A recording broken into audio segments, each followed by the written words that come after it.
Hi, everybody. I'm Dr. Stacia Dearman, and I am so pleased to have Dr. Melissa Welby with me here today to talk with you a little bit about physician mental health. Melissa Welby is a practicing clinical psychiatrist in Connecticut.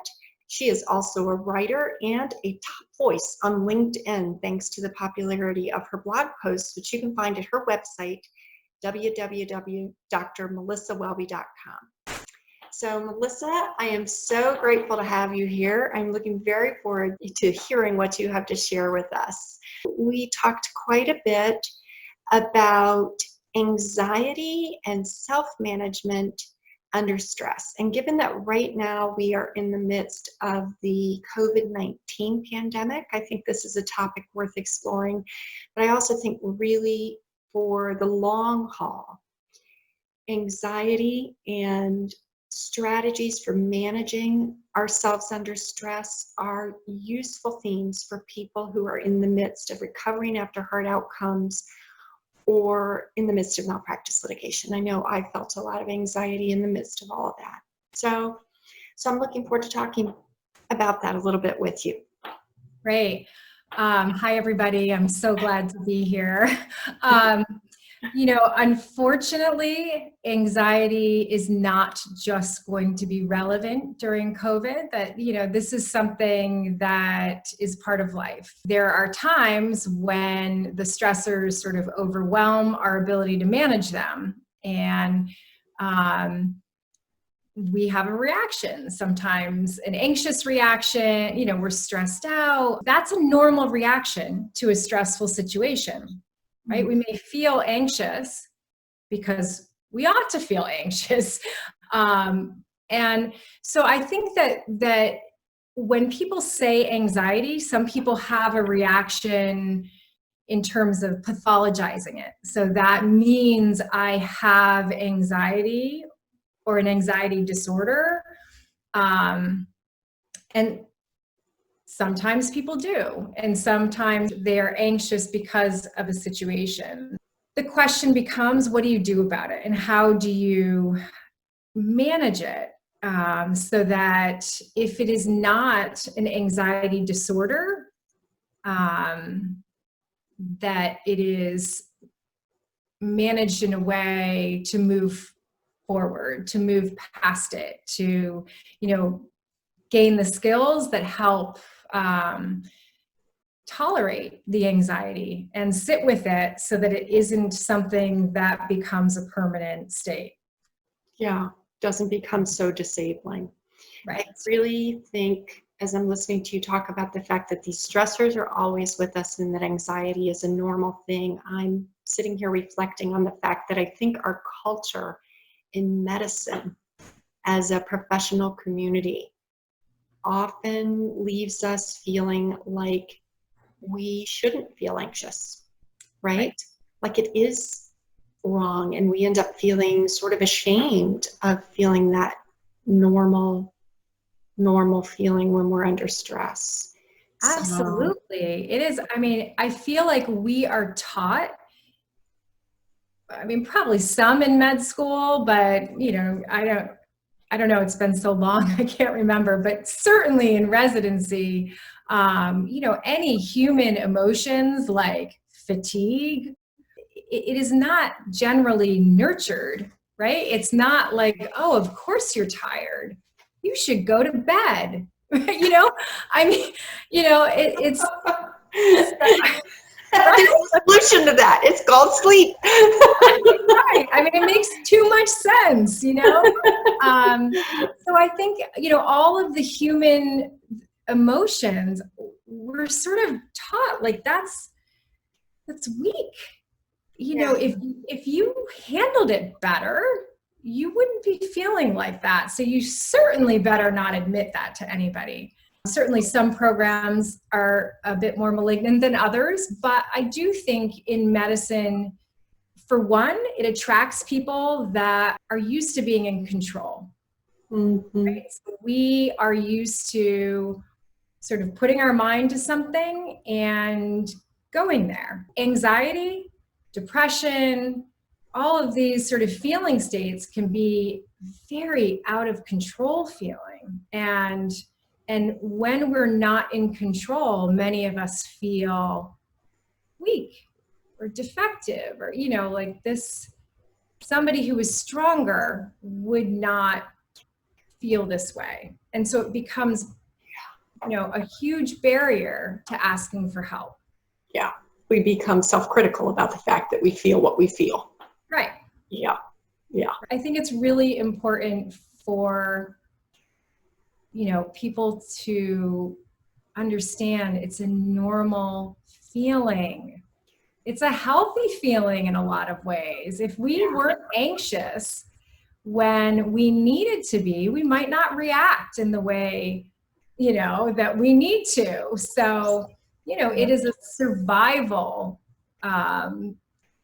mechanism, Right. but sometimes it takes over. And that's when it's helpful to get support, right? So if anxiety is part of you, but not controlling you, then you can manage anxiety, right? But when anxiety starts running the show, it's really important to get somebody outside your own brain to help you think it through.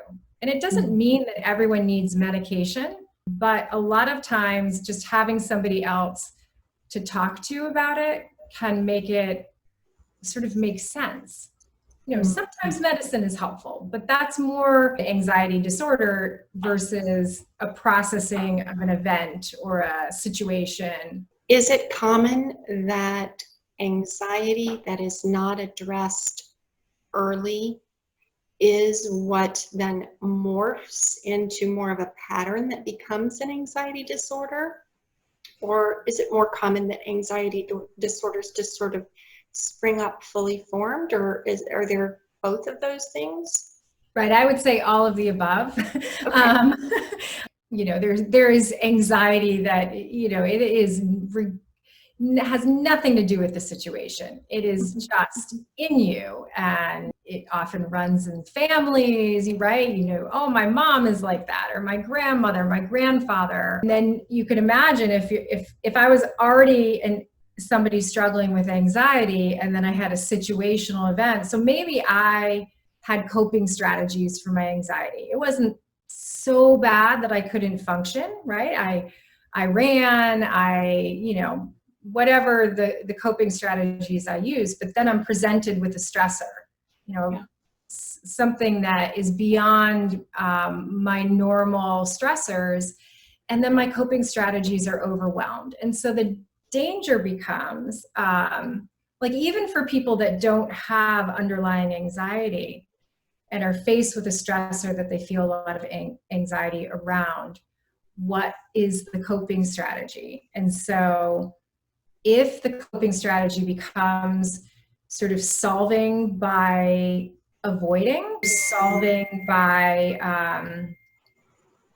having wine every night, right? Come home from work, I'm stressed out, I'm anxious, I can't settle down, I can't fall asleep, so I'm going to have, you know, a couple or so glasses of wine.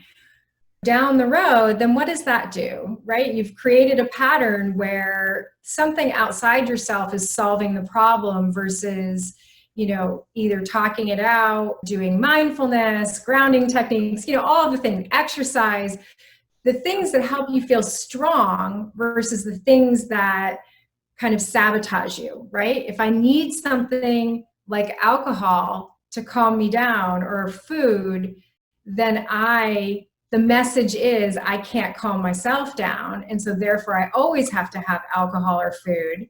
It becomes more of a need, even if it's not a physical addiction, it becomes more of a need because, you know, stress is always there. And if we don't solve the anxiety and stress, then it just keeps getting built upon. And then down the road, right, you can have sort of an entrenched pattern that is much harder to get out of. Not impossible, but just harder to get out of. Right, right. And that maybe becomes self-perpetuating in an unhealthy way. Right. Yeah, yeah. So if you think about physicians facing stressful situations, let's say somebody faces a bad outcome that they didn't foresee. Maybe it's even something that's abrupt and traumatic. Like the things that come to my mind are any type of airway accident in the OR, the ER, right? Or a sudden deterioration of a patient on a regular nursing floor can certainly do that. Um, A suicide of a a patient. suicide, absolutely.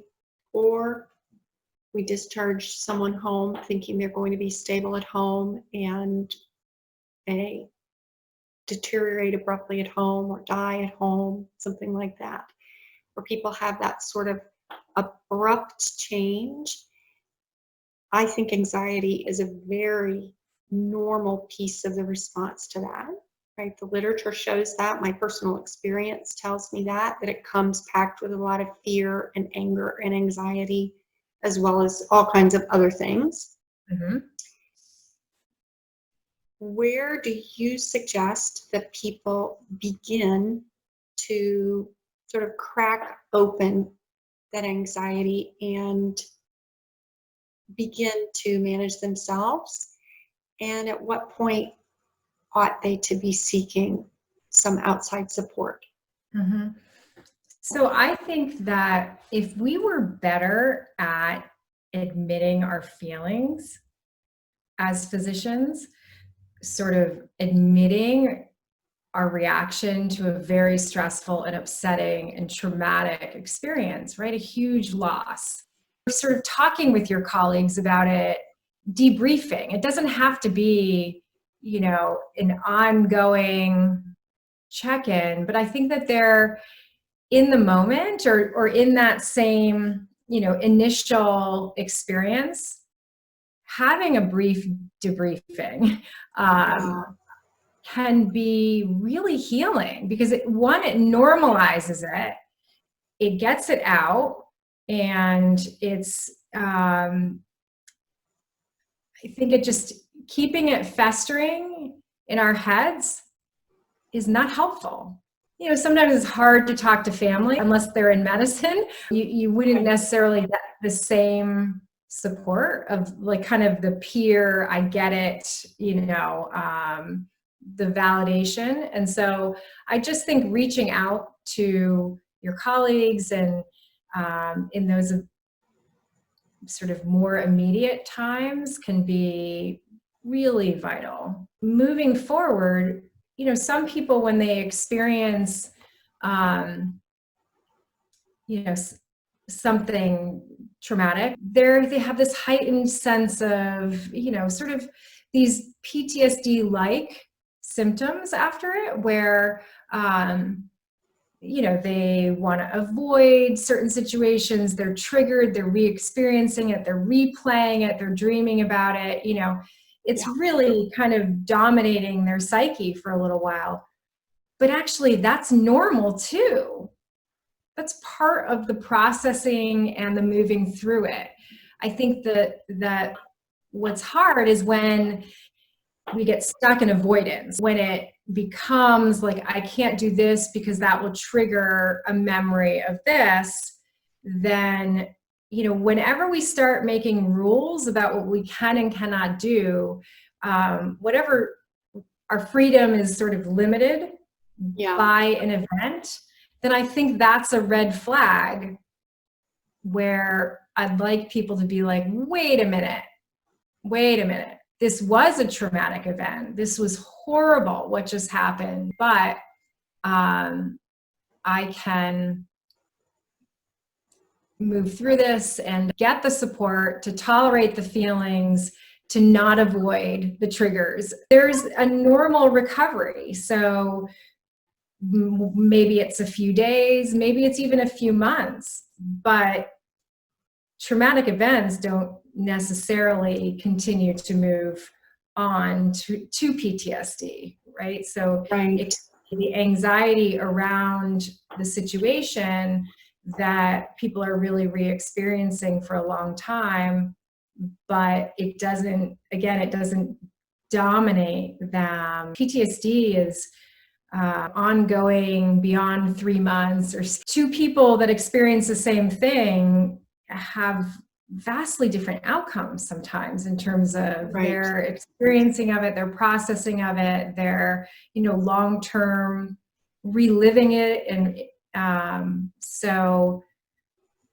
some of it is coping strategies, some of it is support, but some of it is personal history. Absolutely. I was just thinking that when you see maybe two members of the same team who've cared for the same patient and have experienced that outcome very differently, and that may in part relate to other completely extraneous factors, like this patient is the same age as my child, or they remind me of my grandmother.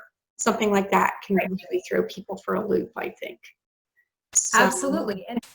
And I think that we, as a whole, have a tendency towards a bit of perfectionism. I don't know. Oh, yes. Right? Yes. But not all of us are as extreme in the perfectionistic spectrum. And so I think the further along the spectrum we are in terms of, I should never make a mistake, even if it wasn't a mistake, right? But even feeling like I should have predicted this, or if I should have, that we become so unforgiving of anything that could imagine that somebody that is sort of far along in that spectrum of perfectionism is going to have a hard time letting go and moving forward from it. So they might sort of ruminate and, blame themselves and really relive it in a different way than somebody who